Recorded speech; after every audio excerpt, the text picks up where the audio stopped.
pick and roll because that's not really his strong suit, and Barroca with the steal. Well, that's exactly what Coach George said in an interview yesterday. He said, we cannot be outworked. I'm sure you need to be the aggressors, and here they come. Well, Mark Barroca's got a two-man game. Barroca will get away. 2-point lead here by Magnolia. No look pass. That's excellent. And the reason why Lapo doesn't start is because the matchup between Lapo is in. Mark stops, pops, hits. Junmar is a little in and out dribble there from Barroca, and we all know how good a floater.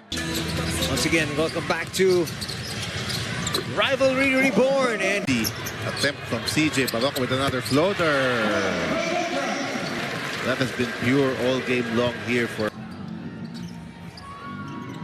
Barroca kisses it off the glass. That's money.